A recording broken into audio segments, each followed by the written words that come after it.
3 damas e 1 coringa. Oferecimento: Salão Transforme, 4013-3000.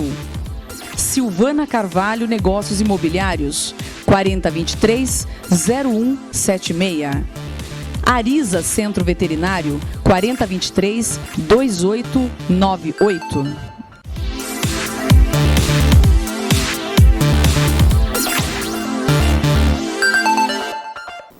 Boa noite. É um prazer estarmos aqui para mais um programa 3 Damas e um Coringa pela TV Convenção de Itu.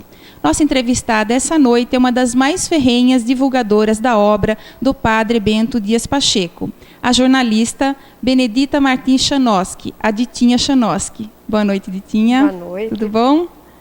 Ela preside há 3 anos a comissão especial do Diploma e Medalha Padre Bento. Ditinha, seja bem-vinda ao nosso programa. Fique à vontade, sinta-se em casa. Muito obrigada. É um prazer estar aqui hoje, nessa noite, falando de uma das pessoas que eu mais admiro, né? Que é Padre Bento Dias Pacheco. Alguém quer começar? Alguma das meninas?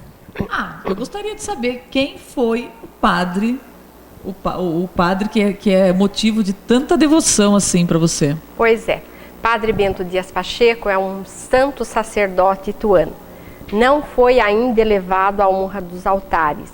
E essas semanas, todo o mês de setembro, nós comemoramos a Semana Padre Bento, que ela se destina a reverenciar a memória de Padre Bento, esse homem que durante 42 anos cuidou aqui na cidade de Itu dos leprosos. Então, sua vida inteira foi dedicada a essa obra maravilhosa que foi, né, cuidar dos leprosos. Hoje, falando hoje dos leprosos, nós podemos imaginar lá atrás, quando não tinha nenhum tipo de medicamento, então os leprosos eram marginalizados, né? Eles eram afastados da sociedade, isolados da sociedade. E Padre Bento, com toda a sua humildade, aos 50 anos, deixou tudo e foi morar com os leprosos na Chácara da Piedade, hoje lá no bairro Matadouro, que hoje lá é a paróquia Senhor do Horto e São Lázaro. E Ditinha, conta pra gente como foi que surgiu, né, a sua devoção pelo padre. Pois é, por coincidência divina, providência divina, eu morei no bairro Padre Bento. E dos lábios da minha mãe, né? Minha mãe sempre foi muito devota do Padre Bento. E quando ela foi morar lá, muito se ouvia falar do Padre Bento. Até porque os restos mortais de Padre Bento estavam enterrados ali, né? Na própria, hoje, paróquia, que na época era a igreja de São Lázaro, uma capela de São Lázaro. Então, era assim comum nós irmos, né, até o túmulo de Padre Bento, rezar por Padre Bento, levar flores, acender vela. Então, a devoção minha começou desde quando eu era bem criança, pelas mãos da minha mãe. E você já alcançou graças através de pedidos ao Padre Bento? Olhe, se eu disser que eu alcancei, não. Mas dentro das minhas orações, né, sou católica, apostólica, romana, professo esse batismo. Então, dentro das minhas orações, Padre Bento tem um papel importante. Eu tudo peço para que ele interceda a Deus os meus pedidos e eu acho que eu sou sempre atendida, porque eu sou uma pessoa feliz. E eu acho que Padre Bento como eu disse, faz parte desde a minha infância e até hoje, eu sempre quando eu vou rezar, eu preciso me policiar até, porque claro que nós temos que rezar primeiro para Deus, né? E eu sempre coloco o Padre Bento em primeiro lugar. E Ditinha, o Padre Bento, ele nasceu aqui em Itu? Nasceu aqui em Itu, na Fazenda da Ponte, e foi um menino já desde os primeiros anos de vida, ele já mostrava que ele queria ser sacerdote. E foi para o seminário, né, pedindo a autorização para os seus pais, né, que era seu Inácio Ferraz e Dona Ana Camargo, ele foi para o seminário. Mas depois teve a infelicidade que aos 15 anos o seu pai faleceu Então a mãe o retirou do seminário para que ela viesse fazer companhia a ela e ajudar nos negócios, porque eles tinham plantação de cana, plantação de algodão. Então ele não chegou a se ordenar padre? Sim, claro. Mas daí a mãe vendo sempre a tristeza daquele menino, né? Ele saiu por obediência, mas o coração dele queria voltar a ser padre. Então a mãe, aquele, né, instinto materno que todos nós temos, nós mães, ela percebeu a tristeza do menino Bento e perguntou, né, o que ele gostaria. E ele manifestou o desejo de retornar ao seminário e retornou. Foi por isso que demorou um pouquinho mais para ele ser ordenado sacerdote. Mas aos 24 anos, em outubro de 1873, ele recebe, né, das mãos do bispo a ordem do sacerdócio. Para qual seminário? Por qual seminário ele se formou? Eu acho, olha, é o seminário em São Paulo. Ele foi aos estudos em São Paulo. Então, eu acho que naquela época, no estado de São Paulo, era só lá, na capital mesmo, que tinha os seminários, as ordens para sacerdote. E ele se formou, então, em 1873. Isso. Se eu não estou muito enganada, às vezes as datas me dão uma peça, mas eu acho que deve ser 1873, em outubro, ele se ordenou sacerdote pelas mãos do bispo. E, segundo eu li, o Padre Bento teria sido convidado 2 vezes para ser capelão do Hospital dos Lázaros, né? Isso. E não aceitou. Não aceitou. Por quê? Por quê? Por quê? Logo que ele se ordenou, ele foi destacado, foi enviado para ser vigário na cidade de Indaiatuba. Lá, naquele tempo, era uma freguesia em Indaiatuba ainda. Então, tinha assim, um clima político muito agressivo, muito forte. Então, ele não se ambientou com aquilo. Então, ele pediu licença para retornar ao sítio com a sua mãe.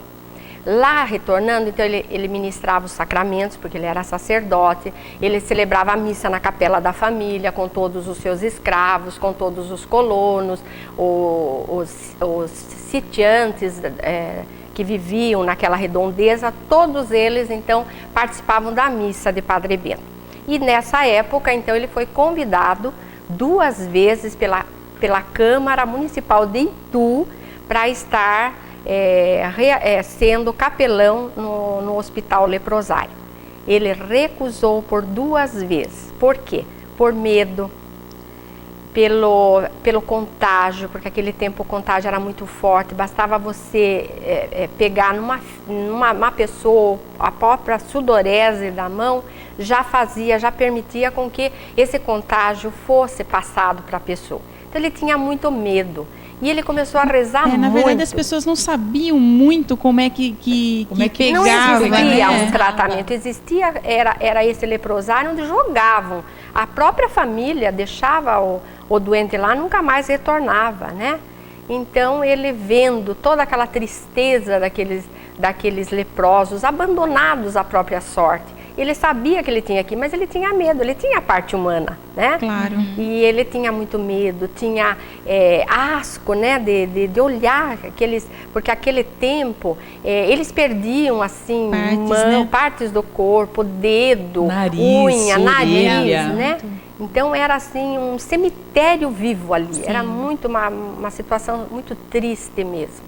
E ele então daí pensando, meditando no seu coração o quanto ele poderia fazer por aqueles leprosos, ele deixou tudo, vendeu tudo onde eles moravam, na fazenda da Ponte, vendeu tudo, alforreou seus escravos, né, que eram bastante que tinham na fazenda, mas antes de ser escravos, eles eram escravos, mas eram amigos ali, né, e ele alforreou todos eles e veio para a cidade com a sua mãe.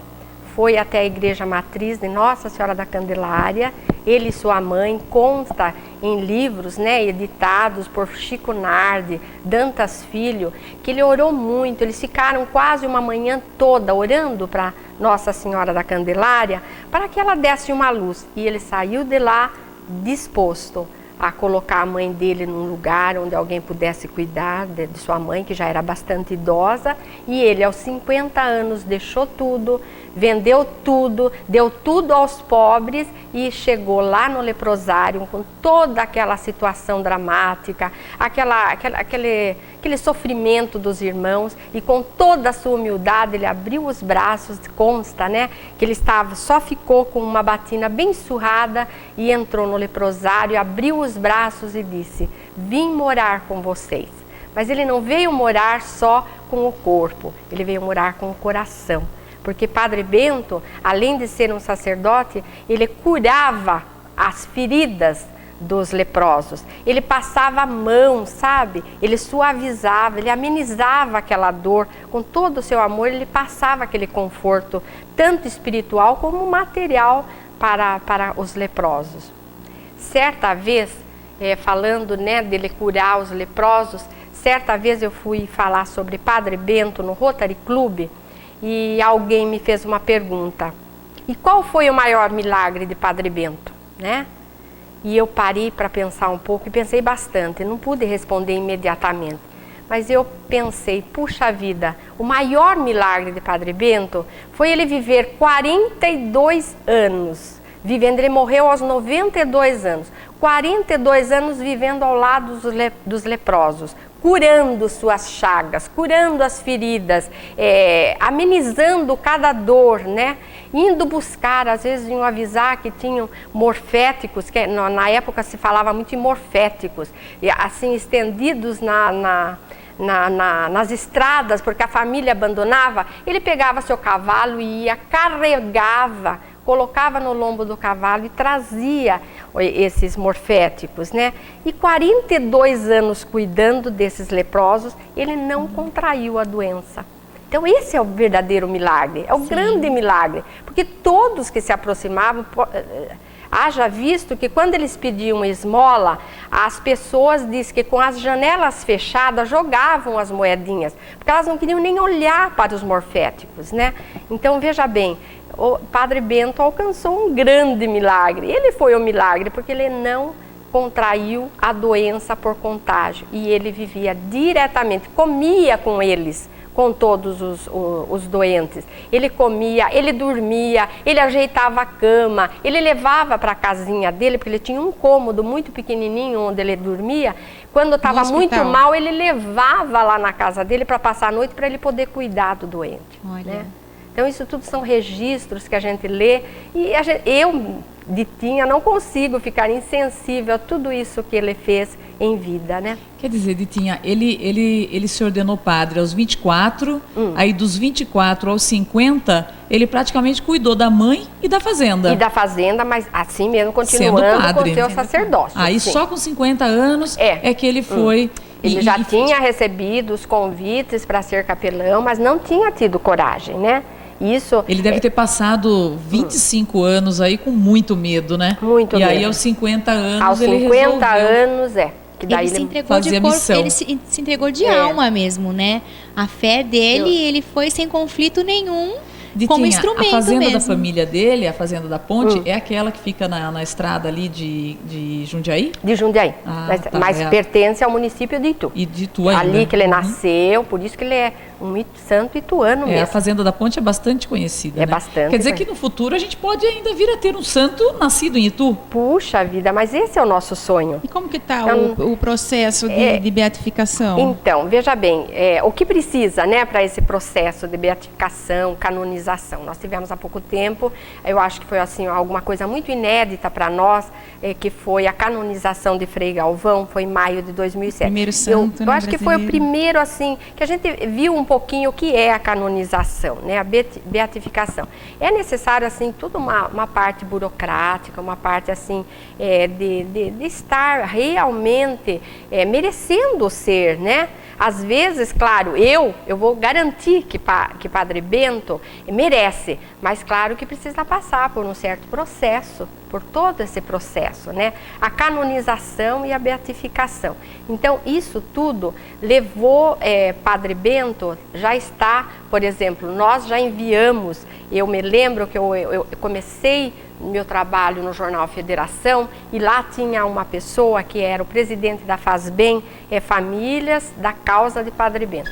Então ele trabalhava muito por essa causa e ele preparou toda a documentação para ser enviado para o Vaticano. Mas claro que tem umas etapas, né? Foram, para vocês só terem uma ideia, 27 pastas com depoimentos, com testemunhos, com documentos comprovando os milagres que Padre Bento realizou através das pessoas, né? Então foi enviado tudo para São Paulo, que lá tem uma postuladora, uma religiosa, irmã Célia Cadorim. Então esses processos, essas pastas foram todas encaminhadas para ela, e ela encaminharia para Roma. E quando começou esse processo? Esse processo já começou mais ou menos há uns 20 anos. Mais ou menos, mas agora foi oficializada toda essa documentação enviada a Roma no dia 28 de outubro de 2007, que veio o postulador que continua a causa, o postulador Padre Paulo Lombardo de Roma, que ele veio para receber todo esse material. Teve uma missa solene na Igreja Senhor do Horto e São Lázaro, celebrada por Dom Gil Antônio Moreira, e entregue toda essa documentação que foi levada para Roma. Eu acredito que já deve estar em Roma, né? Ditinha, e esse processo, é nesse processo que consta alguns milagres. Sim, todos, assim, pelo menos os que foram enviados, né? Porque essa equipe da Faz Bem, essa famílias que ajudam a causa, naquela época percorria, porque Padre Bento era muito conhecido em São Paulo, pela própria vida e obra de Padre Bento. Inclusive tem um monumento no Brás, uma estátua, né, do Padre Bento. Sim, tem, sim. E o primeiro quadro, por exemplo, só para a gente se situar, porque Padre Bento não gostava de fotografia, aquela época também não era também uma coisa muito comum. recente, né? Era uma coisa assim muito reticente, né? E então Padre Bento professor Demétrio, Demétrio, pai do professor Peri Blackman, ele era um ateu assim convicto, mas ele gostava muito de Padre Bento. Então quando ele dava uma vez por semana, ele ia visitar o Padre Bento atendia ele no portão, porque ele não queria entrar lá. E eles ficavam sentados embaixo de uma árvore, e ele, sabendo que Padre Bento não gostava de fotografias de retrato, ele foi esboçando traços, né, do Padre Bento, e depois ele fez um quadro, uma pintura a óleo, que é o único quadro de pintura a óleo que hoje está em São Paulo, na Sanatório Padre Bento, no Salão Nobre do Sanatório Padre Bento, em São Paulo, se eu não me engano, no bairro de Golvoa. É uma coisa mais ou menos assim, não sei se está bem certo. Então... é o único retrato que tem dele? É o único retrato. Então, será que essa estátua que tem no Brás foi...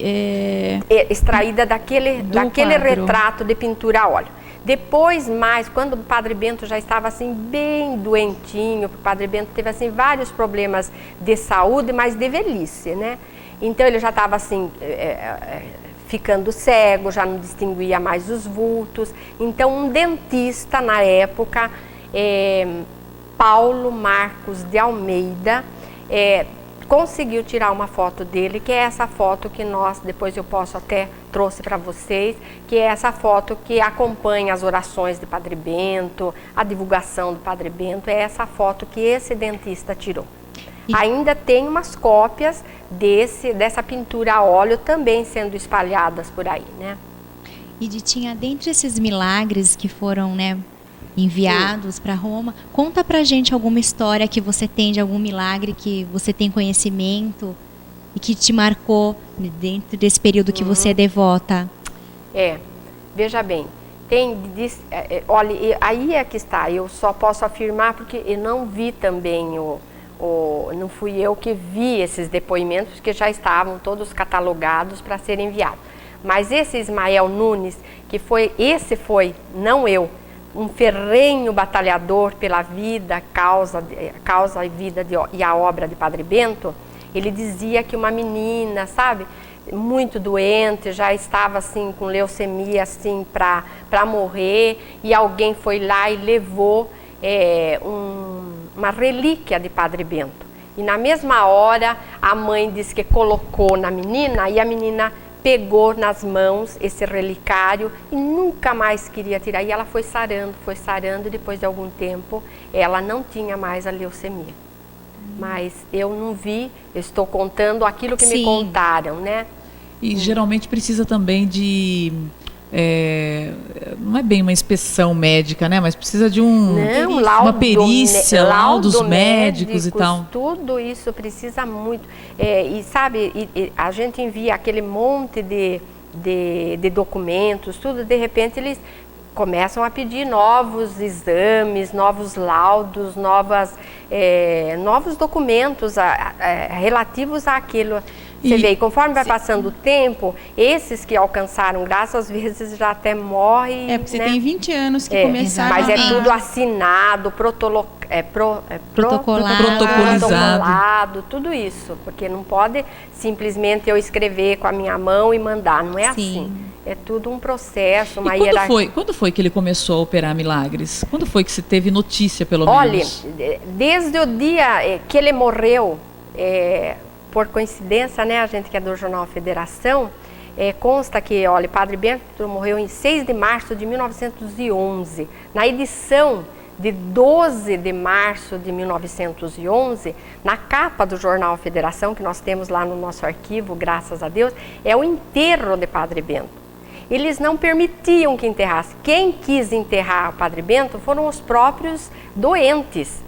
E para 42 anos que Padre Bento viveu no leprosário, ele foi pedir a bênção da Nossa Senhora Candelária, como eu contei para vocês. E ele foi embora para o leprosário, nunca mais ele saiu. Só consta uma vez que um parente dele estava para morrer, um primo, alguma coisa assim, e ele só queria receber os últimos sacramentos das mãos de Padre Bento. Então ele saiu do leprosário, foi levar os sacramentos e voltou. Nunca mais ele saiu.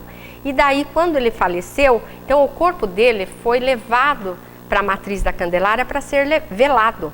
Então diz que tinha multidão de gente de todos os lados, de toda a região, não era só de Itu, né? Então no Jornal Federação, aquele tempo que a fotografia era, né, aquele princípio de só fazer o clichê mesmo, né? Nossa, para publicar também. Então foi tirado assim de uma altura, assim, sabe? O corpo do Padre Bento sendo colocado na terra pelos próprios leprosos. Os leprosos não queriam que ninguém pusesse a mão. E já os que não tinham a doença também se retraíam, então eles que enterraram. Talvez a própria a querência do Padre Bento querer que aqueles que ele conviveu 42 anos fizesse isso, né? E Ditinha, você disse que na sua infância costumava ir até o túmulo do Padre Bento. As pessoas continuam frequentando, continuam indo até o túmulo dele.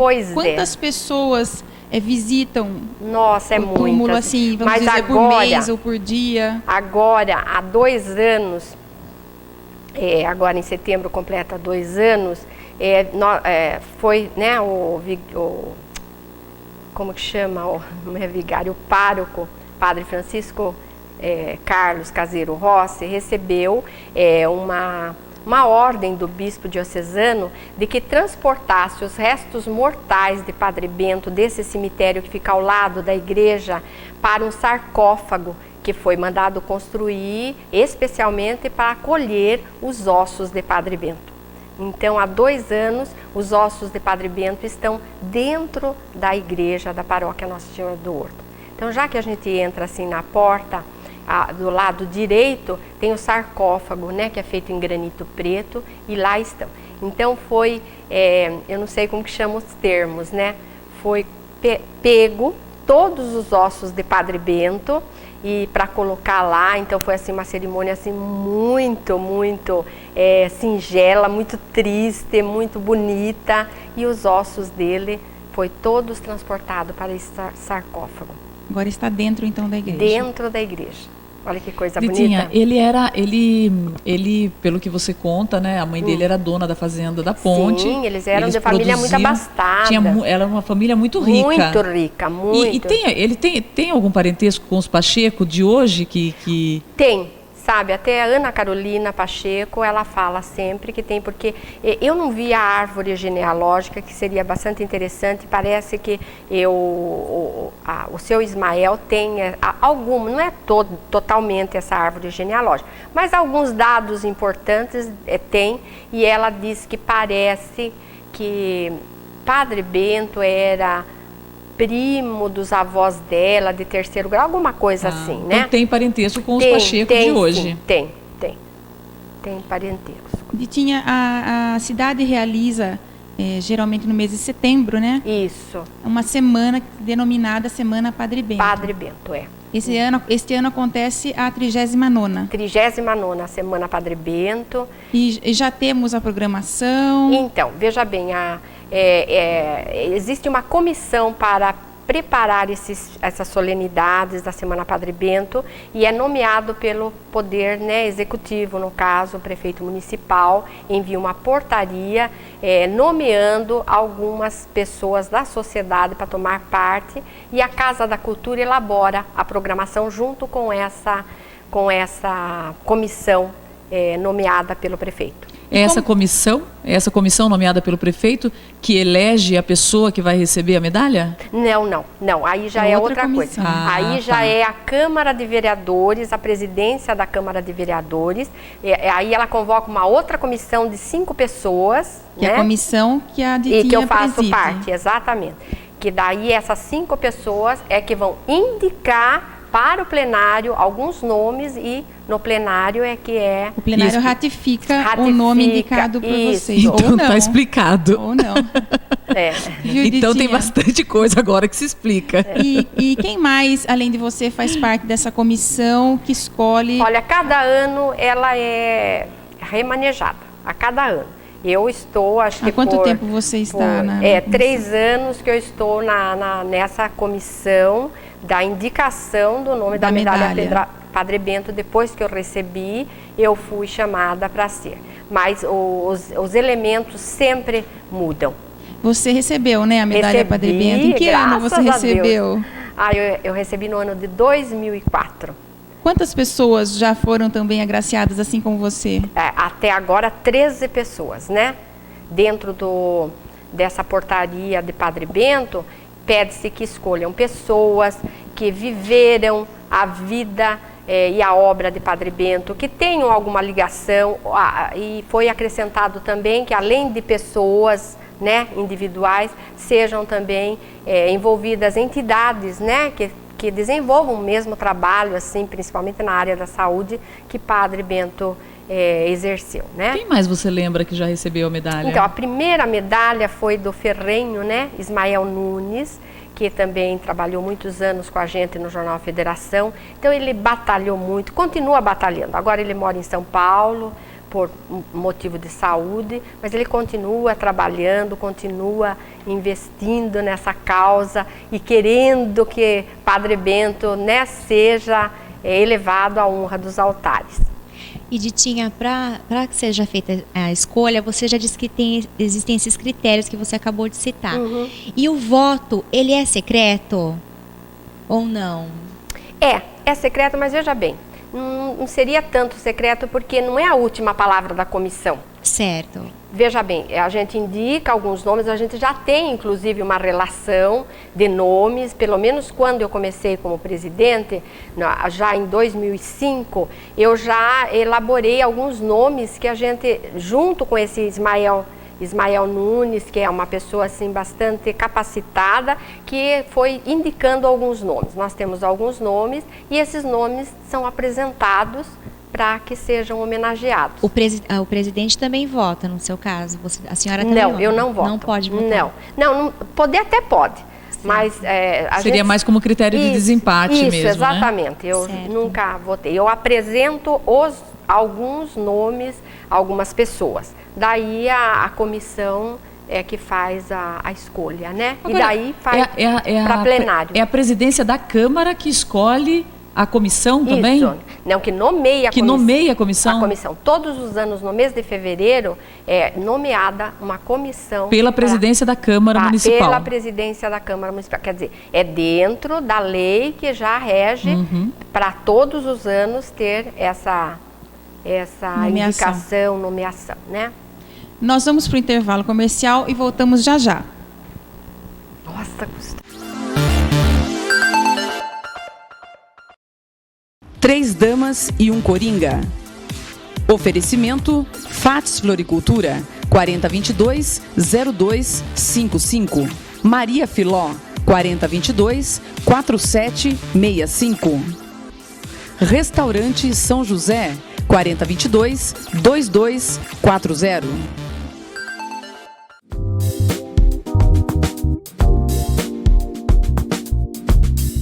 Massa bem fresquinha, molho italiano de verdade e uma farta mesa de saladas. Tudo feito na hora, com o carinho que você merece.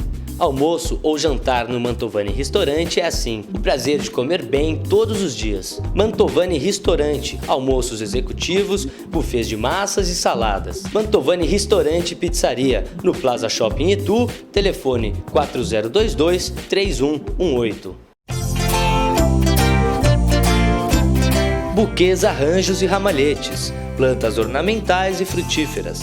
Na Flora Company, além do bom atendimento, você ainda pode agendar uma visita em sua casa ou empresa. Flora Company, revitalização de vasos, jardineiras e jardins. Flora Company, Praça Almeida Júnior, 845, Vila Nova. Telefone 4813-3884. Essa onda está no ar, tá na atmosfera, tá em tudo que você pensar, tá no que você espera, na liberdade de fazer o que você quiser, na natureza de ser o que você é. Atmosfera.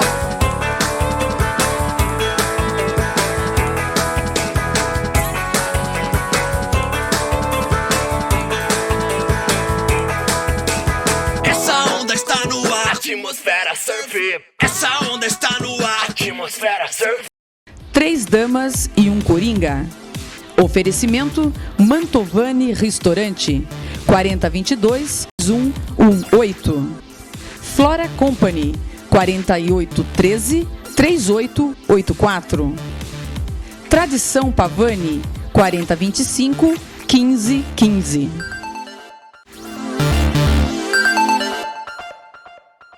De volta com 3 damas e um coringa, nós estamos hoje recebendo em nosso programa a jornalista Ditinha Chanoski, que veio aqui falar um pouco sobre a vida de Padre Bento Dias Pacheco. E aqui eu gostaria de mostrar uma das poucas fotos que foram tiradas de Padre Bento quando ainda era vivo. É essa foto que acompanha a maioria das orações, né, que são distribuídas, né?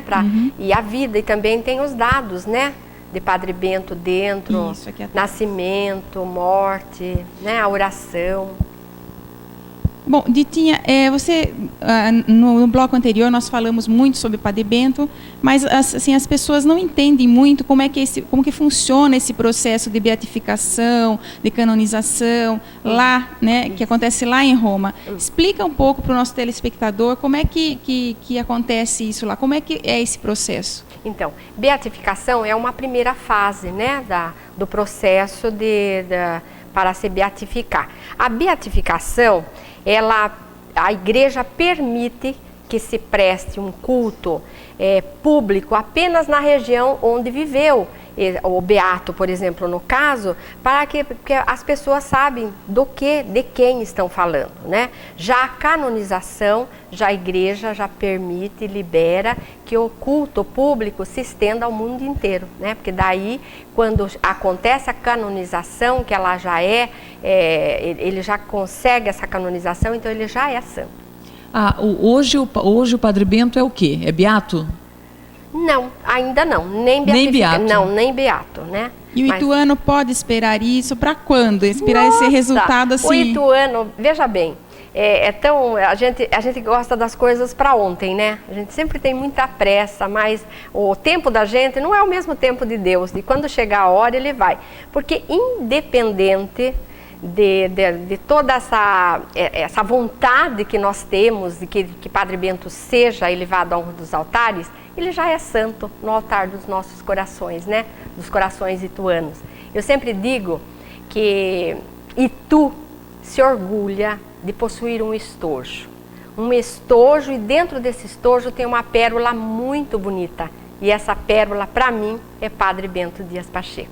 E eu acho que não só para mim, mas para muitos ituanos. Bom, eu acho que agora nós queremos falar um pouquinho sobre a Titinha, né? Esse é mais difícil, né? A jornalista, né? Aquela pessoa que gosta de estar envolvida com as entidades, de trabalhar pela população, né? Titinha, como é o seu trabalho na federação? Na federação. Eu comecei assim, como quem não quer nada, ouvi um apelo no jornal que precisava de pessoas para estar colaborando com serviço voluntário. Meu serviço é voluntário, eu gosto que sempre fique muito claro isso. E me apresentei. E de repente, né, isso foi em 1994, há 14 anos, e de repente fui me envolvendo, já passei assim por muitos cargos, muitas funções. Parece que você já fez de tudo naquele jornal, né? Já entregou o jornal também? Já entreguei. E jornalista e jornaleira? Nossa, quanto jornal que eu não entreguei.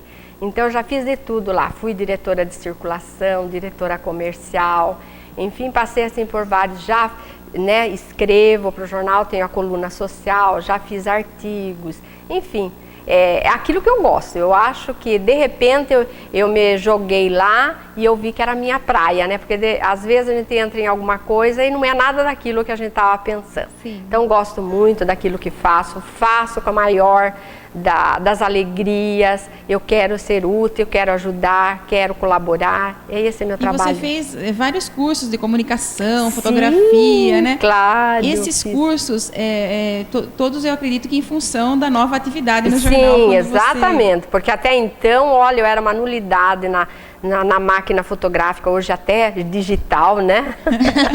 Domina até digital? Então, até dominar não domino, mas que eu insisto, né? Então, realmente, fiz vários cursos de comunicação, inclusive na Diocese de Jundiaí, que eles exigiram que a gente fizesse, porque para que a gente também tenha em mente a essência do jornal, a linha do jornal, porque a linha do Jornal Federação é uma linha diferente dos jornais, dos outros jornais, é uma linha mais evangelizadora, né? Então, nós participamos, já participo várias vezes, já participei muitas vezes de palestras na Faculdade Prudente de Moraes relativo ao jornalismo, tudo. Então, a gente procura se inteirar para também não fazer muito feio, né? E falando do jornalismo, Titinha, como você avalia os jornalistas de hoje comparando os jornalistas de antigamente? Como você avalia o trabalho do jornalismo de hoje? Existe assim muita briga até, entre aspas, né, dos jornalistas que frequentam, que fizeram uma faculdade, tem assim um preparo muito maior, evidentemente, do que, por exemplo, no nosso caso, nós tivemos um jornalista responsável no Jornal Federação durante 60 anos. Puxa. Ele conseguiu o diploma, evidentemente, se vê, há 80 anos atrás ele conseguiu esse diploma porque você tem que comprovar alguns anos, alguns escritos, alguma prática, tem que levar jornais, eu precisei levar um monte de coisa para comprovar que você realmente exercia a profissão. Exerce, porque você não vai requerer o diploma se você não exerce, se você não está dentro daquilo, né? Sim. Então esse jornalista, seu Edinã Mariano Leme da Costa, que eu faço questão de frisar, ele 60 anos trabalhando no Jornal Federação sem ganhar nunca um tostão, completamente sem remuneração, respondendo processos, porque vocês sabem que a mídia, jornal, televisão está sempre pisando em ovos, qualquer coisa já vai uma açãozinha lá, né? Então ele respondeu muitas vezes pelo jornal, diante da justiça, mas ele trabalhou 60 anos, nunca foi dado a esse homem nem mesmo um passe de ônibus para ele pegar um ônibus, mas ele trabalhou graciosamente por amor, por doação, por alegria de estar servindo ali naquele jornal. E ficava o dia todo. Isso que é o mais interessante, porque nós fazemos o nosso horário, né? Ele não, ele ficava o dia todo, nada escapava desse produtor, né? Ou morreu recentemente, né? Fazem um ano e pouco que ele faleceu. Mas 60 anos de doação ao centenário Jornal Federação. Que bacana. E tinha, assim, de uma forma geral, hoje as faculdades de jornalismo, os professores, todos pregam a imparcialidade da imprensa. Isso, não é? Exatamente. Mas no caso, o jornal que você trabalha, a Federação, ele tem uma posição. Sim. Né? Ele é parcial, porque ele tem a posição da Igreja Católica. Como você vê essa diferença, né? Essa diferença de posição entre o que se ensina na escola e o que acontece na prática, por exemplo, no seu jornal? Porque outros jornais também têm sua posição, né? Outros veículos de comunicação também têm sua posição. Só que as faculdades, elas batem na questão da imparcialidade. Quando, na realidade, não é bem assim. Todo mundo sabe. Na prática, não é bem assim. Então, como você vê essa questão? Olha, isso é uma pergunta assim, bastante interessante, porque você fala, nossa linha é uma linha evangelizadora, um jornal católico, mas nós também precisamos nos policiar, porque nós temos que ser imparciais. Nós não podemos colocar ali o nosso sentimento, por exemplo, nas folhas do jornal. Não. Claro, eu tenho que pôr a opinião do jornal. É o jornal que está circulando. Então é muito cuidado, principalmente agora, nessas épocas de eleições. A gente precisa saber muito bem o que põe, a foto que coloca, sabe? Porque você pode incorrer num processo aí gratuito, né? Multas altíssimas. Multas altíssimas. Então, eu acho que eu dizia um pouquinho antes na pergunta da Priscila que a gente consegue esse diploma e hoje os estudantes de faculdade até ficam muito chateados e eu concordo plenamente com eles, porque depois, né, de um longo estudo dentro de uma faculdade, trabalhando de dia, estudando de noite, de repente vem alguém e sem ter participado, frequentado uma faculdade, já se tornou jornalista. Mas aí é que está. Isso depende também de onde você vai exercer esse jornalismo que você hoje adquiriu através de uma lei, mas no caso lá do Jornal Federação, todos que trabalham gratuitamente, a maioria. Nós hoje, claro, e comungam da mesma fé, não é, Ditinha? Isso. No caso, por exemplo, do aborto, o jornal nunca defenderia o aborto. De maneira nenhuma. Quer dizer, ele é parcial na questão do aborto. Na questão do aborto. Porque ele defende ou não aborto. Ele tem que se posicionar e sempre seguir aquela linha. Por isso que temos que ter o cuidado, revisão, os revisores, ter sempre cuidado, porque nós recebemos assim muitos artigos de colaboradores de fora. Então, às vezes, de repente, uma simples palavrinha vai contra aquilo que o jornal prega, aquilo a que o jornal está destinado, né? A parcialidade, na verdade, faz parte do ser humano, né? Em qualquer setor. É difícil você ser imparcial, né? E a comunicação, por isso que é importante ter a diversidade. Então, é importante que o cidadão tenha acesso à liberdade de imprensa exatamente para isso. Que a diversidade de jornais, composição... Escolhe, né? Ele escolhe que posição é que ele vai adotar. Porque cada jornal atende também um nicho de pessoas, claro, né? Ele não adianta. Existem vários, como a Ditinha falou, cada jornal tem a sua... A imparcialidade em todos os setores da vida é uma utopia. Eu também acho, porque, veja bem, o repórter sai para fotografar. Numa multidão de pessoas, ele vai ter que escolher um lado para fotografar. Uma mesa de pessoas, ele vai ter que fazer um ângulo. E aquelas pessoas foram escolhidas em detrimento de outras. É o ângulo de visão dele. Por isso que eu digo que a imparcialidade em todos os campos da vida é uma utopia, não existe, né? Problemático. Eu sei que você, além de presidente da comissão especial da medalha Padre Bento, além de jornalista da Olha. federação, né? Você agora é presidente da SACI, né? Sociedade Amigos da Cidade de Itu, né? Que ano que vem vai estar fazendo 50 anos, né? Então, eu fui verificar nos registros, vai fazer 50 anos de existência, mas que ele está registrado, a SACI está registrada com estatuto e tudo, vai fazer 47 anos, porque foi fundada em 1961. Mas atestam os antigos que estavam lá desde essa época que em 59 um grupo de rapazes, né, bem novinhos, se uniram para que a SACI, né, fosse fundada. Então levou-se 2 anos nessa preparação, nesses encontros, para que realmente ela fosse fundada no dia 25 de junho de 1961. Então esse ano faz 47? Registrando seria 48, né? Tá. E o que faz a SACI? Então, a SACI, ela trabalha com os poderes, né? Legislativo, executivo, como? Trabalhando assim com as datas históricas da cidade, promovendo o desenvolvimento da cidade, cooperando com os poderes públicos também, revivendo figuras importantes que passaram pela nossa cidade, vultos importantes, né? Relembrando datas históricas que merecem ser, né, como a Revolução de 1932, a Proclamação da República.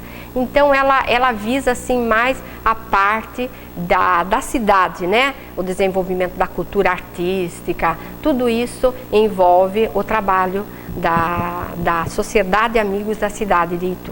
E qual o evento mais recente que a SACI promoveu aqui para Itu? Olha, então, dentre os eventos maiores, né, que a SACI promoveu, foi uma campanha que mobilizou todo o comércio ituano para que a gente pudesse arrecadar fundos para a restauração da Igreja Matriz de Nossa Senhora da Candelária. Foi um sucesso, foi um trabalho árduo.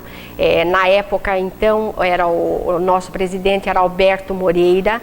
E então, nossa, foi assim um desgaste, mas um retorno muito bom, um retorno feliz, onde nós pudemos estar entregando uma soma que também foi boa, dentre as outras campanhas que houve da Matriz. Essa foi assim alguma coisa assim bem concreta. E além de tudo, nós também mobilizamos todos os artistas plásticos da cidade que doaram algumas obras de arte, né, telas, em pintura, tudo, e nós fizemos um grandioso, foi muito grande, um leilão de artes no quartel aqui no Regimento Deodoro, onde também parte dessa renda foi para a restauração da igreja da Nossa Senhora da Candelária. Mas é interessante notar que Itu é uma cidade em que o poder público, os políticos, eles se preocupam muito com as próximas eleições, não é? Então é reconfortante até saber que existe uma entidade preocupada há tanto tempo, não é? Há tanto tempo preocupada com as datas históricas, preocupada em não deixar que a cidade esqueça a memória de pessoas importantes. Olha, é muito interessante isso, viu? E agora parece que a SACI está envolvida agora em esclarecer, conscientizar sobre as próximas eleições. Sim, também. Nós já vamos iniciando amanhã não. No dia 28, nós já vamos ter a primeira exposição do primeiro candidato a vereador. Nós não estamos sozinhos, a SOMEBA está fazendo parte dessa exposição. Candidato a prefeito. Candidatos a prefeito de Itu. Né? A SOMEBA está fazendo parte, o Rotary Club Itu Convenção. É um evento assim, é um evento conjunto que nós vamos ouvir as propostas, né, do plano de governo de cada candidato. Não vamos ouvir os vereadores, que eles estão até reclamando e com razão, mas é impossível. Não dá que nós vamos todos, né? Selecionar, nós íamos maior, discriminar, né? Então, 207... Então, essa também é uma preocupação da SACI, da nossa cidade. Se eu visse um por dia, ficaria quase um ano ouvindo. Acho que um pouco mais, viu, Malu? Um pouco mais. E Edith, essas entrevistas estão acontecendo aonde? Então, estão acontecendo no Rotary Club, no salão do Rotary Club, né? Que gentilmente cedeu às entidades para que a gente pudesse estar ouvindo os candidatos. O evento é aberto, a população pode participar? Pode ir até Pode lá? participar, sim. Pode participar. De que dia da semana que está Então, acontecendo? todas as quintas-feiras. Às quintas, que horas? Às quintas, às 20 horas. 20 horas. Isso. e Ditinha, a Ditinha é uma mulher guerreira. Aliás, nesse programa a gente está trazendo mulheres de personalidades Só coringa guerreira. fortíssimas, porque Eu olha estou ao só. lado de 3, né, guerreiras. Não, pra gente é realmente um privilégio, né, meninas? Porque cada dia que passa a gente traz uma mulher mais poderosa do que a outra aqui. Poderosa. Todas exemplo de vida que a gente quer chegar Que a lá gente também. tá tirando como exemplo. E Ditinha, você também é presidente do grupo de voluntárias dos clubes de mães de Itu. Queria que você falasse um pouquinho pra gente sobre esse trabalho dessa instituição. O grupo de voluntárias dos clubes de mães também foi fundado no ano de 1960 até hoje, né? Labutando, trabalhando com a comunidade feminina. Qual é o objetivo principal do grupo de voluntárias? As voluntárias querem promover a mãe, principalmente a mãe, que é a mola mestra da sociedade. Envolvendo a mãe, nós estamos envolvendo as famílias. Então a gente procura levantar a autoestima dessas mulheres, frequentando os clubes de mães uma vez por semana, elas aprendem a fazer, né, um trabalho manual, aprendem até, através daquele trabalho, levando, vendendo, né, ganhando um dinheirinho, mas muito mais importante do que o trabalho manual, o nosso encontro visa, assim, as palestras educativas, a gente está dando um apoio moral a elas, porque às vezes vem de periferias, vem, né, então a orientação como tratar do filho, como cuidar do filho, como cuidar do marido, e todas essas coisas básicas da comunidade feminina. Inclusive as mães que são adolescentes, também vocês também fazem essa assessoria. Sim, as futuras mães, porque antes era só para mães, né, clubes de mães. Mas depois falou, por que não envolver as meninas de 12, 13 anos, que são as futuras mães, né? E também precisam muito, então, né, hoje nós temos assim um grupo de adolescentes bastante grande frequentando os nossos clubes, que hoje nós temos 13 clubes de mães espalhados pela cidade, principalmente nas periferias, né? E só que nós trabalhamos. O que se faz nessas reuniões, Ditinha? Então, além das palestras educativas, nós brincamos muito com elas, ensinamos, tem mães, mulheres que chegam lá para fazer um trabalho, uma pintura, um bordado, um crochê, um tricô, não tem dom para aquilo. Eu sou não tenho dom para essas coisas. Então a gente conversa, a gente brinca, quando alguém precisa desabafar, tem sempre uma pessoa especializada para isso, para estar ouvindo o problema, para estar encaminhando. Então, é algo assim, um trabalho assim das voluntárias também, outro grupo de voluntárias que nos acompanham, que a gente fala, puxa vida, né? Quantas mulheres, né, que podem doar o seu tempo, que podem dar de si. Meninas, vamos lá fazer um crochê. Não é minha praia. Não é, né? Não. Cada um tem seu dom. Então, a gente teve esse cuidado, porque às vezes fala, vai aprender crochê, tricô, mas eu não gosto disso, então não vai. E o que nós queremos é trazer essas mulheres, pelo menos uma vez por semana, para estar junto com a gente, a gente conversa sobre o capítulo da novela, que é muito importante. A Laguna, essa já é a sua praia. Olha, a dona Tela vai sair toda semana. Mas a gente coloca em cima a autocrítica, coloca ali os parâmetros que devem existir entre a vida familiar, o capítulo da novela e o capítulo da história de cada uma, né? Porque muito legal esse trabalho. Tem até uma visão crítica da... Sem dúvida. Muito Aquela núcleo da novela que tem o marido lá, que é folgado. Que é mandão, que é machista. mandão, Leonardo, ele chama o personagem do Jackson Então, isso aí Antunes. também é um bom... Sim, nós temos muito desse caso.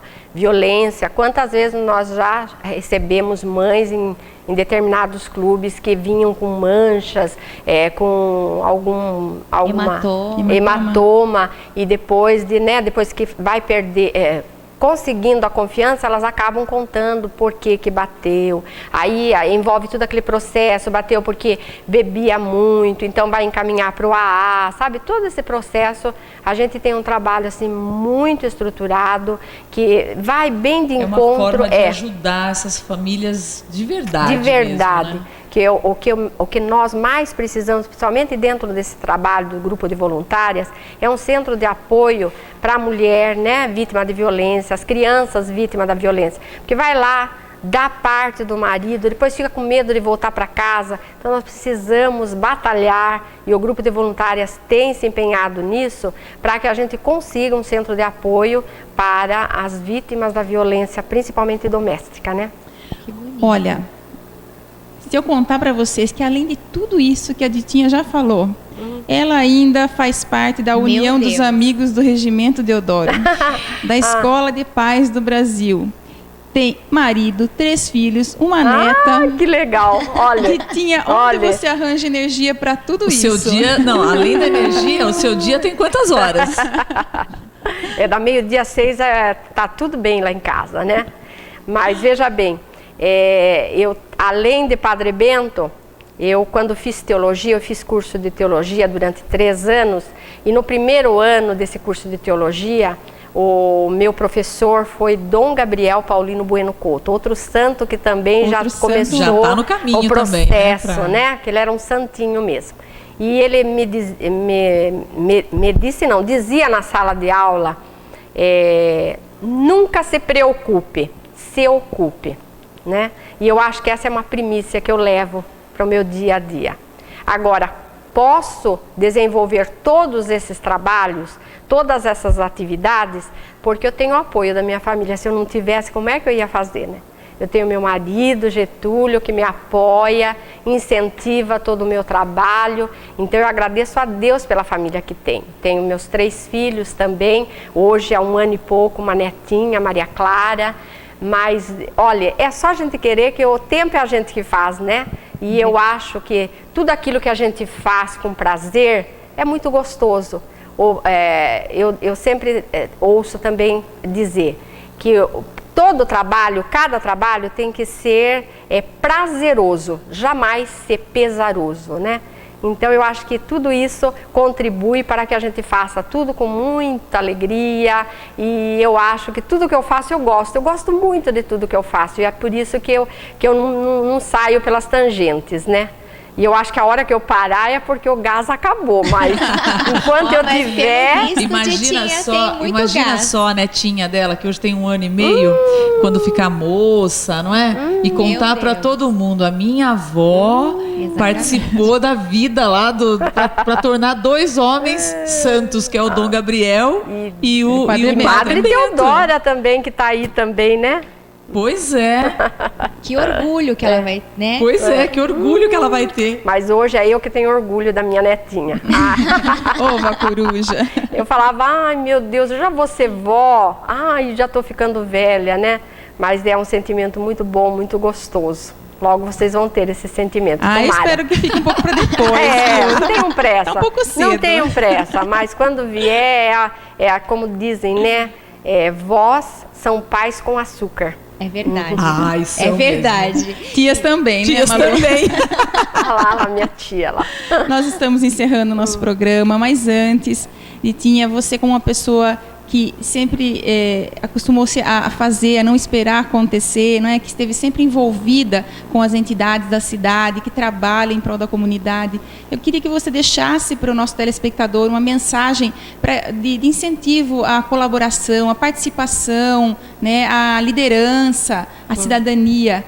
Que às vezes eu sinto que existe uma falta desse sentimento nas pessoas, esse sentido de se solidarizar, de participar da comunidade ativamente. Eu acho que tudo que nos impulsiona é válido e a gente tem que ir atrás. Eu acho que cada dia da nossa vida é um dia a menos. Então a gente tem que viver plenamente, viver intensamente. Eu acho que eu consigo passar essas emoções, porque eu vivo essas emoções, né, do fundo do coração. E eu diria a todos que estão nos ouvindo, Um sonho não é minha frase, mas é uma frase tão linda de Dom Helder Câmara. Um sonho, quando se sonha só, é apenas um sonho. Mas quando sonhamos juntos, o sonho torna-se realidade.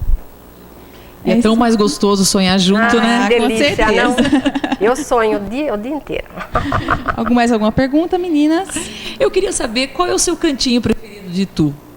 Você que é tão ativa e tem tantas atividades aí em várias entidades, qual é o seu cantinho? Aquele que você gosta de ficar assim, você com a ditinha com a ditinha mesmo? Olha, eu tenho um cantinho na minha casa que é muito especial, dentro da minha casa, né? Vou começar por aí. Tem um cantinho que é muito bom, muito gostoso. Então eu entro, já vou direto lá. Meu dedo liga o computador, o outro dedo liga a minha musiquinha, que eu adoro música, né? Mas eu gosto muito de passear pelo eixo histórico. E nesse último final de semana, nós tivemos um bazar dos clubes de mães de artesanato e eu fiquei, sabe, passeando pela antiga fábrica São Luís, né? E eu vi cada cômodo, cada salão e eu fiquei pensando, meu Deus, quanta história, quantas vidas, quantas expectativas, né? E eu me senti ali naquele cantinho, um cantinho gostoso, um cantinho parece que vibrava com todas aquelas mães que passaram, porque era uma fábrica de tear, uma fábrica de tecidos, né? Então aquilo, sabe, calou muito fundo no meu coração. Mas eu acho que cada pessoa, cada ser humano tem que ter um cantinho especial para ficar ela com ela, né? Para que a gente recarregue as nossas baterias, para que a gente pense, né, nesse cantinho da minha casa. Eu sempre penso o que eu vou fazer amanhã, como eu vou fazer, como eu posso fazer um pouquinho melhor, porque a cada dia da nossa vida, como é menos um dia, nós temos que fazer um pouquinho melhor, né? Ditinha, só mais uma coisa, se a gente aqui, as 3 damas, se a gente resolvesse fazer um tricô lá no Clube de Mães, onde é que é? Ou se não, falar da novela. Malu do céu, tricô. Olha, nós temos, como eu falei, 13 clubes de mães. Cada clube funciona em determinado lugar. Nós temos na Padre Bento, lá no bairro São Judas, nós temos no Jardim Aeroporto, nós temos no centro da cidade, no ambulatório Nossa Senhora do Carmo, nós pegamos o espaço. Vamos pegar esse espaço então, para quem está assistindo a gente. Isso. O ambulatório Nossa Senhora do Carmo, aqui no igreja. Centro da cidade. E tem também na matriz, no centro comunitário, vizinho da igreja em quais matriz. Dias? Quinta-feira na matriz da Candelária e quarta-feira no Carmo, no ambulatório do Carmo. Meninas, quarta-feira, que é o nosso dia. 4. Então tá combinado. Das 2 às 4. Não, você fala da novela, eu faço um tricô e a Priscila faz um crochê. Só tem um problema, não vou poder ensinar porque eu não sei. Bom, pelo menos ela tricotou bastante com a gente hoje aqui, né? Ditinha, muito obrigada pela sua participação aqui no nosso programa. Nós ficamos muito felizes e muito orgulhosos em poder contar com você aqui e aprender um pouco mais sobre Padre Bento. Um pouco não, muito sobre Padre Bento. E muito de como as pessoas podem se doar para a comunidade. Obrigada mesmo, viu? Foi muito bom, eu quero agradecer em nome de toda a família Padre Bento, de todos os devotos de Padre Bento, esse espaço, porque é nossa missão estar divulgando a vida e a obra de Padre Bento. Eu peço, vou dizer a vocês que vou continuar rezando para Padre Bento, para que abençoe vocês, abençoe esse trabalho bonito que vocês fazem, esse trabalho, né, jornalístico, muito bem apresentado, muito bem informado, que Padre Bento ilumine bastante cada uma de vocês e que possa realmente ser sucesso cada vez mais esse programa e todos os outros da TV Periscópio, né? Amém. Obrigada, produção. Obrigada aos amigos do Salão Transforme, que sempre nos apoiam. Obrigada a você que nos acompanhou durante toda essa noite. De coração, um beijo e até semana que vem. Nós vamos precisar mesmo, bastante.